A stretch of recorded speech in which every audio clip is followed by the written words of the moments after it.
श्री शिव महापुराण विद्येश्वर संहिता दूसरा अध्याय।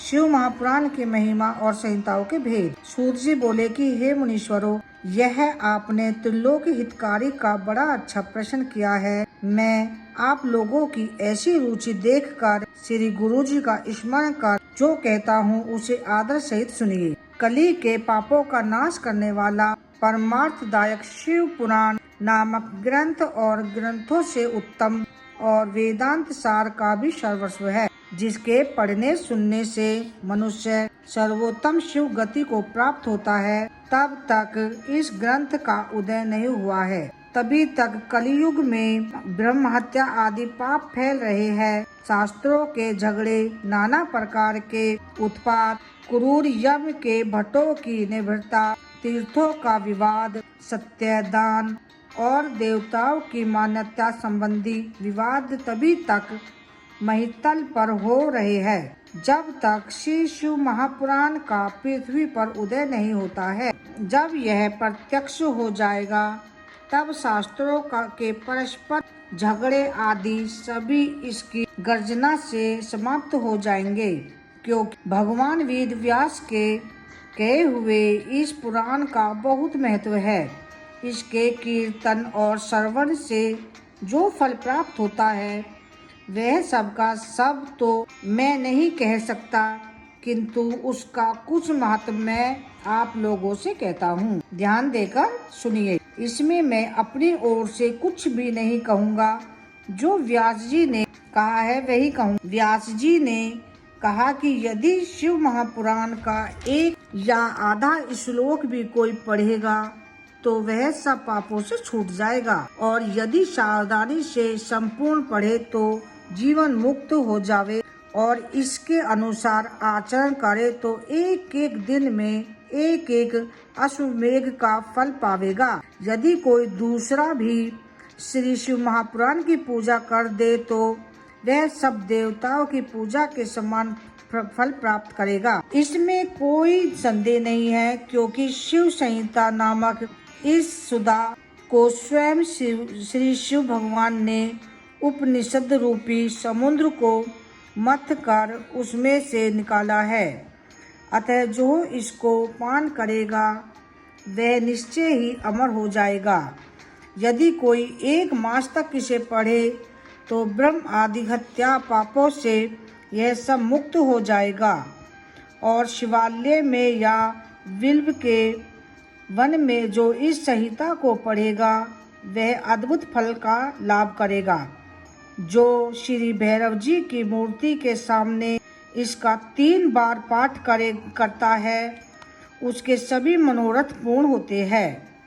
यदि चतुर्थी के दिन निराहार रह बिल्व के मूल में बैठकर इसे पढ़े और शिव जी की पूजा के समान है, और उसकी देवता भी पूजा करते हैं।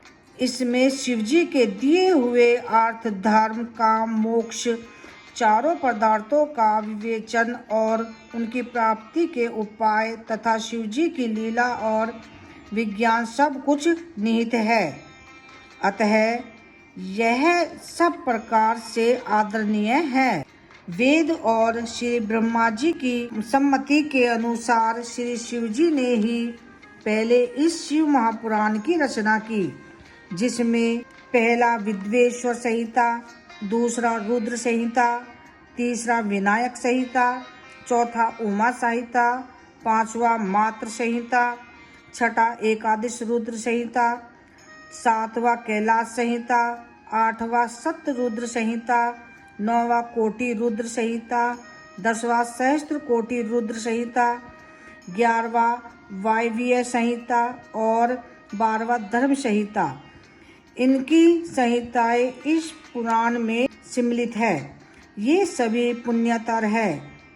इनमें एक विद्येश्वर, दूसरा रुद्र, तीसरा विनायक, ये तीनों संहिताएं 10-10 हजार तथा उमा और मात्र के ये दोनों 8-8 हजार, और एकादश रुद्र संहिता 13,000, कैलाश संहिता 6,000, शतरुद्र 3,000, कोटि रुद्र 9,000, सहस्त्र कोटि रुद्र 11,000, वायव्य संहिता 10,000 और धर्म संहिता 12,000, कुल 1,00,000 श्लोकों का यह शिव महापुराण है।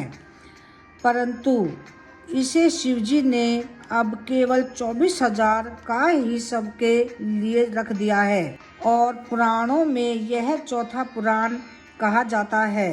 परंतु अब इसमें 7 संहिताएं ही प्रधान है।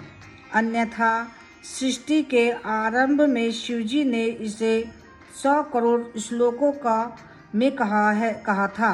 अब यह 24,000 संख्याओं वाला शिव महापुराण केवल इन 7 संहिताओं में ही शेष रह गया है, यथा 1 विद्वेश्वर संहिता, 2 रुद्र संहिता, 3 शतरुद्र संहिता, 4 कोटि रुद्र संहिता, 5वां श्री उमा संहिता और 6ठा श्री कैलाश संहिता और 7वां वायव्य संहिता। जो इस सप्त संहिता युक्त श्री महापुराण को आदर सहित पूरा पढ़ेगा यह जीवन मुक्त हो जाएगा।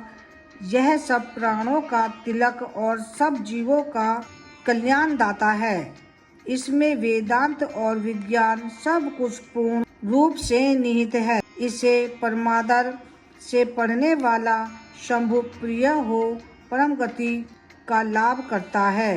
इति श्री शिव महापुराण विद्वेश्वर संहिता 2 अध्याय संपूर्णम।